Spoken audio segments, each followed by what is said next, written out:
Taasisi za kidini kama vile makanisa, misikiti zinalazimika kuwa na TIN namba hata kama hazifanyi biashara. Taasisi hizi zinasajiliwa kama non-profit organization. Hata kama hazifanyi biashara au kufanya shughuli yoyote ile inayoingiza faida, bado zinalazimika kuwa na TIN namba. Je, kwa nini taasisi hizi zinalazimika kuwa na namba ya mlipa kodi, yani TIN?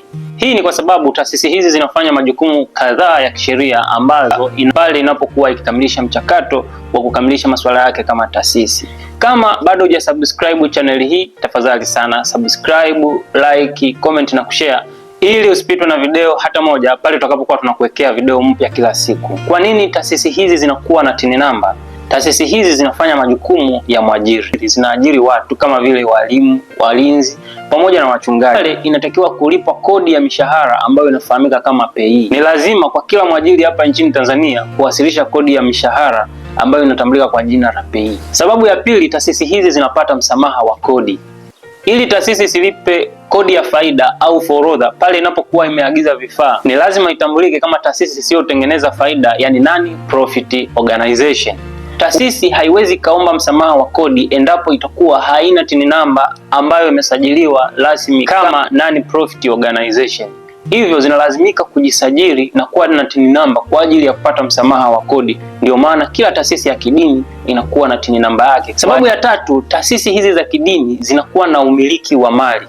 Taasisi za kidini zinamiliki viwanja, mashamba, magari na vitu vingine vya thamani. Kwa hiyo inakuwa ni ngumu zaidi taasisi kusajili mali yake kwa jina lake endapo haina TIN namba. Hii TIN namba ya taasisi inakuja kusaidia sana na kuepusha mali za kanisa au mali za msikiti au taasisi nyingine ya kidini kusajiliwa kwa jina aidha la mchungaji au mtu binafsi. Hii inaepusha migogoro ya urithi baadaye au usumbufu wowote ule wa kisheria. Sababu nyingine ya nne, taasisi hizi za kifedha zinakuwa na akaunti ya benki.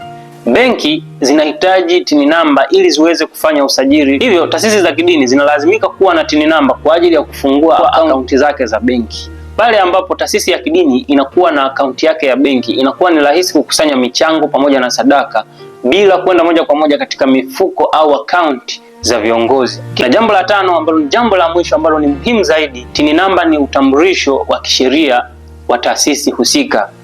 Taasisi inapokuwa na TIN namba inakuwa na uwezo wa kufanya makubaliano mbalimbali, kuingia mkataba kwa ajili ya kupata huduma za maji, umeme. TIN namba ni kitambulisho cha taasisi hiyo, hasa pale inapokuwa inaingia katika masuala ya makubaliano, mikataba mbalimbali na huduma zingine nyingi ambazo zinatolewa na serikali.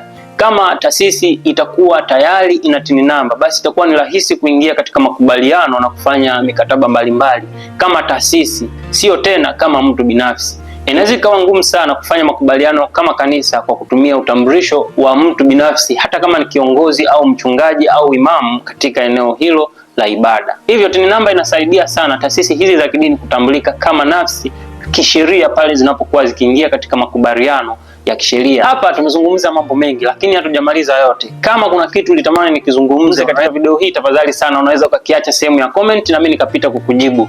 Lakini pia usisahau kusubscribe, kulike, comment na kushare video hii ili watu wengi waweze kuiona na kujifunza zaidi kuhusiana na TIN namba za taasisi mbalimbali za ibada.